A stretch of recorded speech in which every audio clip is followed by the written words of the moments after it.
মৰমৰ ছাত্ৰ ছাত্ৰীসকল, আজি মই তোমালোকৰ লগত পলিটিকেল ছায়েন্স দ্বিতীয় বাৰ্ষিক প্ৰথমখন বুকৰ দ্বিতীয়টো চেপ্টাৰ দ্বি-মেৰুত বিভক্ত আন্তৰ্জাতিক ব্যৱস্থাৰ পৰিসমাপ্তি বা decentralisation of second world and the end of bipolarity এই চেপ্টাৰটোৰ বিষয়ে আলোচনা কৰিম। আৰু বায়'পলাৰিটি বুলি ক'লে মানে আমাৰ যিটো ইষ্টাৰ্ণ এলায়েন্স আৰু ৱেষ্টাৰ্ণ এলায়েন্সে আমাৰ গোটেই পৃথিৱীখনকে দুটা মেৰুত ভাগ কৰিছে বুলি আমি ক'ল্ড ৱাৰ চেপ্টাৰটোত পঢ়িছিলোঁ। সেই দ্বি-মেৰুত বিভক্ত যিটো ইণ্টাৰনেশ্যনেল ছিষ্টেম এইটোনো কেনেকৈ এণ্ড হৈছিলে, কেনেকৈ শেষ হৈছিলে, সেই বিষয়ে আমি এই লেচনটোত ডিছকাছ কৰিম। চ' ফাৰ্ষ্ট ছ'ভিয়েট ব্যৱস্থা বা ছ'ভিয়েট ছিষ্টেম, যিটো আমি ক'ল্ড ৱাৰত USSR বুলি পঢ়িছিলোঁ ক'ল্ড ৱাৰ চেপ্টাৰটোত, সেইটোৱে ছ'ভিয়েট ব্যৱস্থা বুলি কোৱা হয়। ছ'ভিয়েট ছিষ্টেমটোনো ছ'ভিয়েট ইউনিয়নৰ ছিষ্টেমটোনো কেনেকুৱা আছিল সেই বিষয়ে এতিয়া আমি পঢ়িম। চ' 1917 চনত সমাজবাদী বিপ্লৱৰ পিছত ছ'ভিয়েট গণৰাজ্য সংঘ প্ৰতিষ্ঠিত হৈছিল। সমাজবাদী বিপ্লৱ বা ছ'চিয়েলিষ্ট মুভমেণ্ট যিটো সেইটো 1917 চনত হৈছিল আৰু তাৰ পিছতে 1922 চনত ছ'ভিয়েট গণৰাজ্য সংঘ প্ৰতিষ্ঠিত হৈছিল আৰু এই বিপ্লৱক বলছেভিক বিপ্লৱ বুলিও জনা যায়। আমি ক্লাছ 9ত বলছেভিক বিপ্লৱৰ বিষয়ে পঢ়ি আহিছোঁ। ৰাছিয়ান ৰিভলিউশ্যন যেতিয়া পঢ়িছিলোঁ, এই ৰাছিয়ান ৰিভলিউশ্যনটোৱেই সমাজবাদী ছ'চিয়েলিষ্ট মুভমেণ্ট বুলি কোৱা হয় আৰু তাৰ পিছতেই ছ'ভিয়েট ইউনিয়ন ছ'ভিয়েট সংঘ প্ৰতিষ্ঠিত হয় আৰু এই বিপ্লৱটো সমাজবাদী বিপ্লৱ বুলি কোৱাৰ উপৰিও বলছেভিক বিপ্লৱ বুলিও জনা যায়। The union of Soviet Socialist Republic USSR came into being after the Socialist Revolution in Russia, which was occurred in 1917, and it was existed from 1922 to 1991. So, আমি USSRৰ ফুল মিনিংটো হৈছে ছ'ভিয়েট ছ'চিয়েলিষ্ট ৰিপাব্লিক। অ'কে, সমাজবাদী বিপ্লৱৰ শেষ হোৱাৰ লগে লগে Soviet union গঠন হৈছিল, যিটো বলছেভিক ৰিভলিউশ্যন বুলি কোৱা হৈছিল।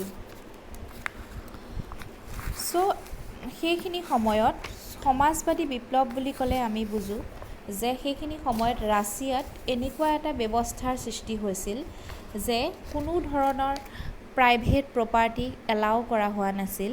Private properties were not allowed. Okay, and the revolution was inspired by the ideals of socialism as opposed to capitalism. আমি ছ'চিয়েলিজিম আৰু কেপিটেলিজিমৰ মিনিং দুটা অলৰেডি পাইছোঁ। ছ'চিয়েলিজিম মানে সম্পত্তিবিলাক যেতিয়া ৰাজহুৱাকৰণ কৰা হয়, ৰাষ্ট্ৰৰ হাতত নিয়ন্ত্ৰণ হয় ৰাষ্ট্ৰৰ দ্বাৰা, সেইটো ছ'চিয়েলিজিম বুলি কোৱা হয়। সমবিতৰণ যেতিয়া হয় সম্পদবিলাকৰ, ইকুৱেল ডিষ্ট্ৰিবিউশ্যন। আৰু কেপিটেলিজিম বুলি ক'লে যেতিয়া সম্পদবিলাক প্ৰাইভেটাইজেশ্যন কৰা হয়, মানে প্ৰাইভেট সম্পত্তি হিচাপে গণ্য কৰা হয়, তেতিয়া সেইটো কেপিটেলিজিম বুলি কোৱা হয়। কিছুমান পুঁজিবাদী মানুহৰ হাতত, কেপিটেলিষ্ট মানুহৰ হাতত যেতিয়া সম্পত্তিসমূহ, প্ৰপাৰ্টিসমূহ তেওঁলোকৰ হাতত নিয়ন্ত্ৰিত থাকে, সেইটো কেপিটেলিজিম বুলি কোৱা হয়।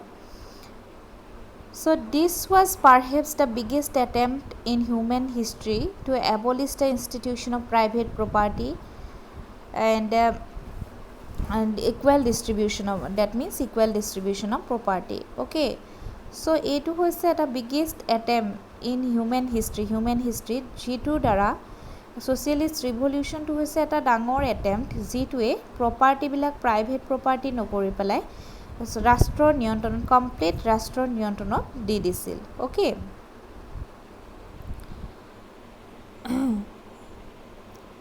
চ' the economy was planned and controlled by the state. The economy of Soviet Union was also' controlled by and planned by the state. যিটো অৰ্থনৈতিক ব্যৱস্থা, সেই অৰ্থনৈতিক ব্যৱস্থাটো ছ'ভিয়েট ইউনিয়নৰ যিটো অৰ্থনৈতিক ব্যৱস্থা, সেই অৰ্থনৈতিক ব্যৱস্থাটো পৰিকল্পনা কৰিছিল ৰাষ্ট্ৰই আৰু নিয়ন্ত্ৰণো কৰিছিল ৰাষ্ট্ৰই। সেইটোৱে আছিল ছ'ভিয়েট ব্যৱস্থা। তাৰপিছত আমি পঢ়িম ছেকেণ্ড ৱৰ্ল্ড। ছেকেণ্ড ৱৰ্ল্ডনো কি? আমাৰ এই কুৱেশ্যনটো 2 নম্বৰীয়া কুৱেশ্যনত বহুত ইম্পৰ্টেণ্ট হয়।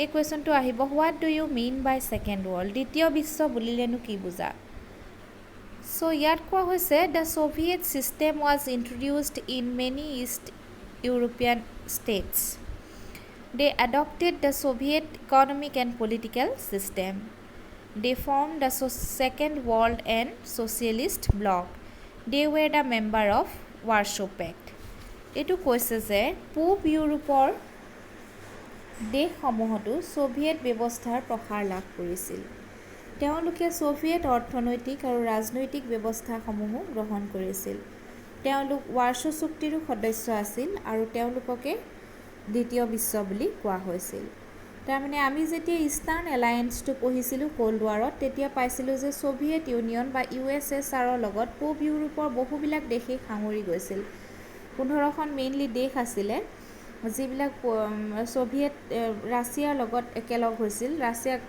সহযোগ কৰিছিল অনুকৰণ কৰিছিল ফ'ল' কৰিছিল ৰাছিয়াৰ যিটো ব্যৱস্থা সেইটোক ফ'ল' কৰিছিল আৰু তেওঁলোকে ইকনমিক আৰু পলিটিকেল সেই দেশসমূহে অৰ্থনৈতিক আৰু ৰাজনৈতিক গোটেই দুইটা ছিষ্টেম ছ'ভিয়েটৰ USSR মানে ছ'ভিয়েটৰ দুইটা ছিষ্টেম অৰ্থনৈতিক আৰু পলিটিকেল দুইটা ছিষ্টেমেই তেওঁলোকে এডপ্ট কৰিছিল আৰু তেওঁলোকে ৱাৰ্ছ' পেক্ট যিটো সেই ৱাৰ্ছ' পেক্টৰো তেওঁলোক মেম্বাৰ আছিল যোনটো বনোৱা হৈছিল ক্ৰিয়েটেড কৰা হৈছিল 1955 চনত তাৰো মেম্বাৰ আছিল আৰু তেওঁলোককে সেই দেশসমূহকে ছেকেণ্ড ৱৰ্ল্ড বা ছ'চিয়েলিষ্ট ব্লক বুলি কোৱা হৈছিল তেওঁলোককে দ্বিতীয় বিশ্বৰ দেশ বুলি কোৱা হৈছিল অ'কে